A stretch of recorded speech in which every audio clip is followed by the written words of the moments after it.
A new study finds child and teen television characters increasingly use profanity and sexualized language.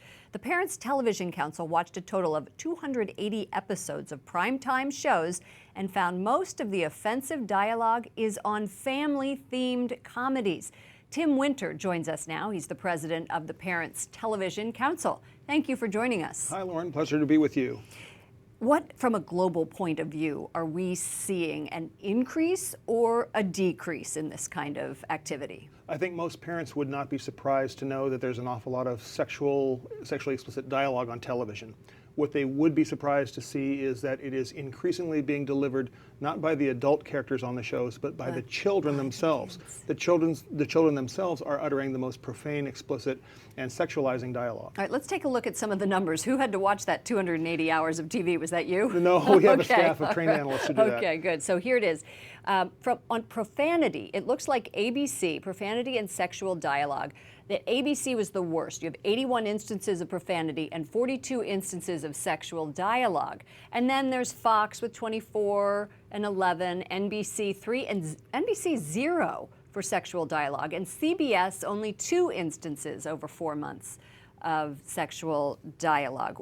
What are those programs that we're seeing? Can you give us some examples? Yeah, there are a few main culprits in this problem. Most specifically is ABC's show called The Real O'Neills.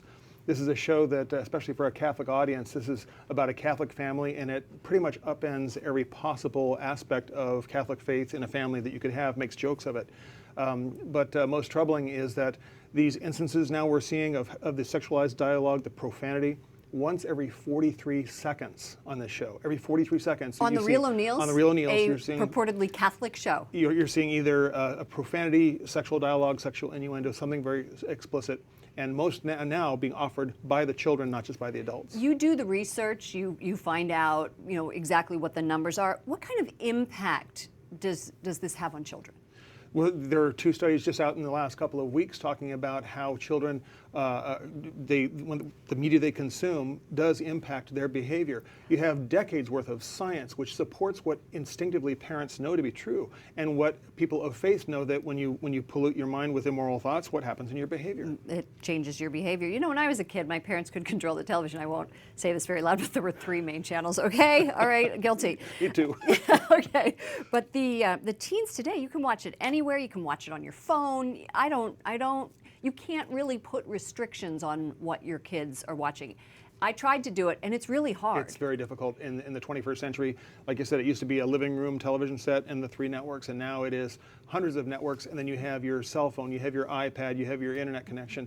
And what parents really need to do is take an involved role when you realize that you want your children to grow up to be good citizens.